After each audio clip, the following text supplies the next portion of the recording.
بسم اللہ والصلاة والسلام علی رسول اللہ اما بعد۔ یہ صفحہ نمبر ہے 254 اور آیت نمبر ہے 103 اور 104۔ اعوذ باللہ من الشیطان الرجیم، بسم اللہ الرحمن الرحیم۔ لا تدرکہ الابصار وہو یدرک الابصار وہو اللطیف الخبیر۔ قد جاءکم بصائر من ربکم فمن ابصر فلنفسہ ومن عمی فعلیہا وما انا علیکم بحفیظ۔ لا تدرکہ الابصار، نگاہیں اس کو نہیں پا سکتی، وہو یدرک الابصار، اور وہ سب کو دیکھ رہا ہے، وہو اللطیف الخبیر، اور وہ باریک بین خبر رکھنے والا ہے۔ قد جاءکم، تحقیق آ چکی ہے تمہارے پاس، بصائر من ربکم، تمہارے رب کی طرف سے بصیرت، دلیل۔ فمن ابصر فلنفسہ، بس جس نے غور کیا، دیکھا، فلنفسہ، تو اس کا اپنا فائدہ ہوگا، ومن عمی، اور جس نے آنکھیں بند کر لی، نہ دیکھا، فعلیہا، تو اس کا اندھا پن اسی کے ذمے ہوگا، وما انا علیکم بحافظ، اور نہیں ہوں میں تم پر کوئی محافظ۔ بات یہ ہے کہ لا تدرکہ الابصار، ادراک، ادرک یدرک ادراک، کسی بھی چیز کی حقیقت کو پا لینا۔ کوئی بھی اللہ کی ذات کو نہیں دیکھ سکتا۔ بات یہ ہے دنیا میں تو کلی طور پر کوئی بھی ایسا نہیں ہے جو اللہ کو دیکھے۔ نبی علیہ الصلوۃ والسلام کے بارے میں کہا ضرور جاتا ہے، لیکن وہ صحیح نہیں ہے۔ امی عائشہ رضی اللہ عنہا فرماتی ہیں، جس نے یہ کہا کہ نبی پاک علیہ الصلوۃ والسلام نے اللہ کو دیکھا، اس نے جھوٹ بولا۔ اور رہی بات سورہ نجم کے اندر جو ہے وَلَقَدْ رَآهُ نَزْلَةً أُخْرَىٰ، وہ دوسری مرتبہ دیکھنے کی بات ہے، اور وہ جبرائیل کی بات ہے۔ آنکھوں کے ساتھ کسی بھی شخصیت نے اللہ تعالیٰ کی ذات کو نہیں دیکھا، نہ نبی علیہ الصلوۃ والسلام نے، نہ موسیٰ علیہ الصلوۃ والسلام نے، کسی نے بھی نہیں دیکھا۔ کل قیامت کے دن دیکھیں گے لوگ، جنتی لوگ، وجوہ یومئذ ناظرہ الی ربہا ناظرہ، اپنے رب کو دیکھیں گے، احادیث کے اندر بھی آتا ہے۔ لیکن قیامت کے دن بھی جو جنتیوں نے اللہ کو دیکھنا ہے، صرف دیکھنا ہوگا، ادراک نہیں ہوگا۔ یعنی کوئی بھی جس نے بھی اللہ کو دیکھنا ہے کل قیامت کے دن، وہ اللہ کو دیکھ کر اللہ کی ساری جو ذات ہے نا، اس کو نہیں سمجھ پائے گا۔ ایک ہوتا ہے دیکھنا، ایک ہے دیکھ کر اس کا پورا سمجھ لینا۔ تو یہ دونوں میں فرق ہوتا ہے کہ نارمل دیکھنا ہے کہ بندے نے موٹر سائیکل کاریگر نے دیکھا اور وہ سمجھ گیا اس کے اندر کیا کیا عیب ہے، کیا کیا مسئلہ ہے۔ تو اللہ تعالیٰ کی ذات کا کوئی بھی ادراک نہیں حاصل کر سکتا، حقیقت کو نہیں جان سکتا، اللہ کی ذات کی حقیقت کو کوئی بھی نہیں جان سکتا، نہ اس دنیا میں نہ کل قیامت کے دن۔ اور یہ صرف اللہ کی عظمت کی وجہ سے ہے۔ یہ تو اللہ تعالیٰ کی ذات ہے۔ صحابہ کرام میں سے بہت سارے صحابہ کرام ایسے بھی تھے جو یہ کہتے تھے کہ اگر کوئی ہمیں کہے کہ ہم نبی علیہ الصلوۃ والسلام کی صورت کو بیان کریں، آپ کی شکل کو بیان کریں، آپ کا جو چہرہ مبارک ہے، ہم نہیں بیان کر سکتے۔ کیوں؟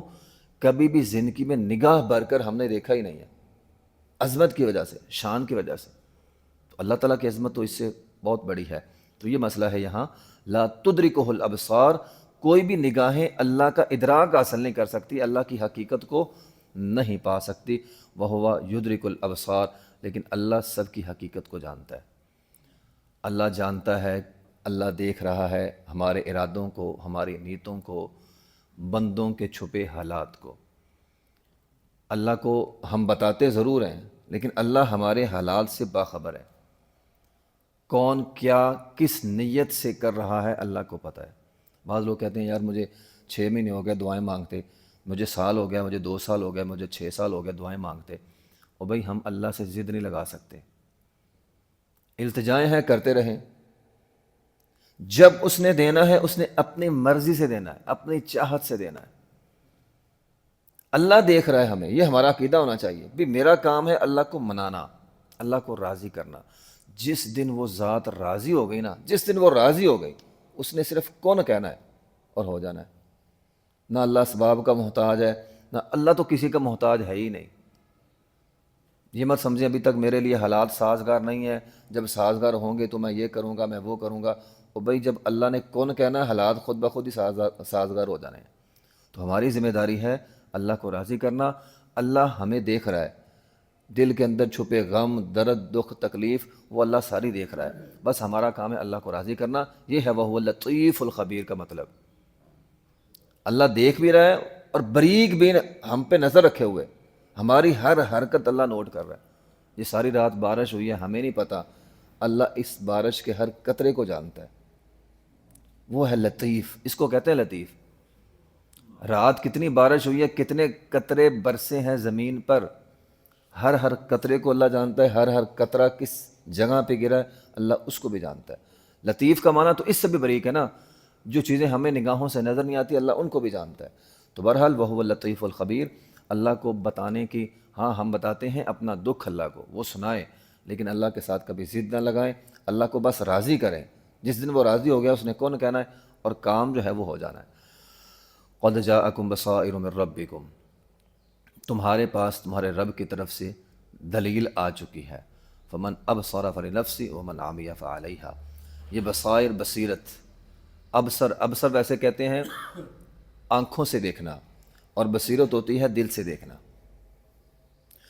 تو اللہ تعالیٰ فرماتے ہیں اس آیت کا مطلب یہ ہے کہ جو لوگ دل سے دیکھتے ہیں، اب بعض لوگ بڑی بصیرت والے ہوتے ہیں، بڑی سمجھداری والی بات کرتے ہیں، عام لوگ وہ باتیں نہیں کر سکتے، وہ اللہ تعالیٰ نے ان کو ایک صلاحیت دیکھی ہوتی ہے، وہ لوگوں کے چہرے پڑھ لیتے ہیں۔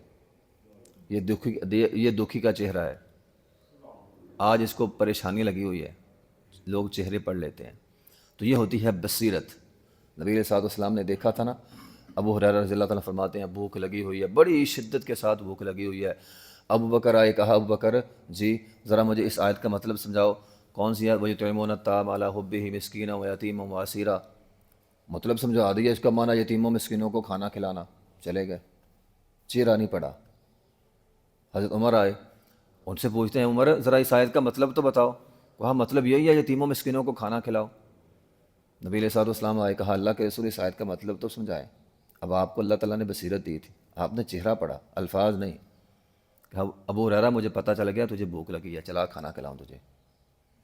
تو بعض لوگ بصیرت والے ہوتے ہیں، وہ چہرے پڑھتے ہیں، الفاظ نہیں۔ یہ کیا کہہ رہا ہے اور اس کا دل اور اس کا چہرہ کیا کہہ رہا ہے، اس کی آنکھیں کیا کہہ رہی ہیں، اس کا انداز کیا کہہ رہا ہے۔ تو یہ جو چہرے پڑھنا ہوتا ہے نا، اللہ تعالیٰ کی طرف سے یہ ہوتا ہے، بصیرت اللہ تعالیٰ دیتا ہے۔ ہاں بعض لوگوں کو اللہ تعالیٰ صلاحیت دیتا ہے، لیکن وہ آپ بدبخت کہہ لیں کہ وہ لوگوں کے عیب پڑھتے رہتے ہیں، سارا دن لوگوں کے عیب، فلاں کے اندر یہ عیب، فلاں کے اندر یہ عیب۔ اور بھئی اللہ نے بصیرت دی ہے لوگوں کے غم تلاش کرنے کی، لوگوں کی پریشانیاں حل کر وہ پڑھیں، دکھوں میں شریک ہوں، ان کے دکھ بانٹ لیں، اس کے بجائے وہ لوگوں کے عیب، ساری دیہڑی لوگوں کے عیب، فلاں میں یہ عیب ہے، فلاں میں یہ عیب ہے، فلاں میں یہ عیب ہے، فلاں میں یہ عیب، ہزاروں عیب لوگوں میں، میں پاک صاف ہوں، لوگوں کے اندر عیب ہے۔ تو یہ غلط ہے۔ اگر اللہ تعالیٰ نے کسی کو بصیرت دی ہے تو اللہ تعالیٰ فرماتے ہیں فمن ابصر فلنفسہ، جو غور کرے گا اپنے لیے کرے گا۔ بھی کسی کا عیب دیکھے گا تو اپنا نقصان کرے گا، ومن عمی فعلیہا، اور اگر کسی کا دکھ دیکھے گا، نبی علیہ الصلوۃ والسلام نے کیا فرمایا؟ جو کسی کا دکھ دیکھتا ہے پھر اس کے ساتھ چلتا ہے، دکھ حل کرنا یا نہ کرنا یہ الگ مسئلہ ہے، کسی کی مدد ہونا یا نہ ہونا یہ الگ مسئلہ ہے، کسی تکلیف دہ آدمی کے ساتھ چل کے جانا، صرف یہ کام کرنا۔ نبی علیہ الصلوۃ والسلام نے فرمایا کل قیامت کے دن اللہ تعالیٰ اس بندے کو ثابت قدمی عطا فرمائے گا، اس وقت جب بڑے بڑے لوگوں کے قدم لڑکھڑا جائیں گے، کل قیامت کے دن اللہ تعالیٰ اس کو ثابت قدمی دے گا، بس یہ کسی دکھی آدمی کے ساتھ چلا تھا۔ تو یہ اتنا بڑا فضیلت والا کام ہے۔ تو جس نے دکھ بانٹنے ہیں فمن ابصر فلنفسہ، وہ اپنا فائدہ کرے گا، ومن عمی فعلیہا، جو کسی دکھی کو دیکھ کر، کسی یتیم مسکین کو دیکھ کر اپنی آنکھیں بند کر لے گا تو اس کا وبال اسی کے اوپر جو ہے وہ ہوگا۔ قرآن مجید میں اس کی بہت ساری وضاحتیں موجود ہیں۔ فَذَلِكَ الَّذِي يَدُعُّ الْيَتِيمَ وَلَا يَحُضُّ عَلَىٰ طَعَامِ الْمِسْكِينِ، یتیموں کو دھکے دیتا تھا، مسکینوں کو کھانے کی ترغیب نہیں دیتا تھا۔ بڑے بڑے لوگ یاد رہتے تھے دعوت پہ، محلے کے غریب مسکین اس کو یاد نہیں رہتے تھے، ٹھیک ہے۔ اور اسی طرح کلا بلا تکرمون الیتیم، بعض لوگ اللہ تعالیٰ قرآن میں فرماتے ہیں سورہ فجر کے اندر کہ میں بعض لوگوں کا رزق تنگ کرتا ہوں، وہ کہتے او اللہ نے رزق میرا تنگ کر دیا، اللہ نے تنگ کر دیا، اللہ نے تنگ کر دیا۔ اللہ تعالیٰ فرماتے ہیں نہیں، کلا بلا تکرمون الیتیم، بلکہ تم نے یتیم کی عزت نہیں کی۔ تیرا رزق آج تنگ کیوں ہے؟ تو نے یتیم کی عزت نہیں کی۔ تیرا رزق آج تنگ کیوں ہے؟ وَلَا تَحَاضُونَ عَلَىٰ طَعَامِ الْمِسْكِينِ، تو کسی مسکین کے چہرے کو نہیں پڑھ سکا، اسے کھانے کی ضرورت تھی تو نے نہیں دیا، تو دے سکتا تھا۔ وَتَأْكُلُونَ التُّرَاثَ أَكْلًا لَمًّا، تو نے کیا کیا؟ مال کو سمیٹ کے آئے، کسی کو دیں گا تو کم ہو جائے گا، تو مال کو سمیٹ کے رکھا۔ تیرے اس جرم کی وجہ سے اللہ تعالیٰ نے تیری روزی تنگ کر دی ہے۔ تو یہ باتیں ہیں۔ فمن ابصر فلنفسی، جس نے غور کیا اپنے لیے کیا، ومن عمی فعلیہا، اور جو اندھا بنا رہا وہ اندھا بنا رہا، اس کا وبال اسی پر ہوگا۔ اور اس کا ایک مطلب یہ بھی ہے، کوئی بندہ مصیبت میں ہے اس سے دیکھ کر نصیحت حاصل کرے، اس پر وبال آیا مجھ پر بھی آ سکتا ہے۔ اگر نہیں نصیحت حاصل کرے گا، جو آنکھیں بند کر لے گا، فمن عمی فعلیہا، اس کا وبال اسی پر ہوگا۔ وما انا علیکم بحفیظ، اے پیغمبر آپ ان کو کہہ دیں میں تم پر نگران نہیں ہوں۔ نگران اللہ کی ذات ہے، معاملات کا حل اللہ کے پاس ہوگا، پوچھنا اللہ نے، سوال اللہ نے کرنا ہے، ہمارا کام ہے نصیحت کرنا۔ وآخر دعوانا الحمدللہ رب العالمین۔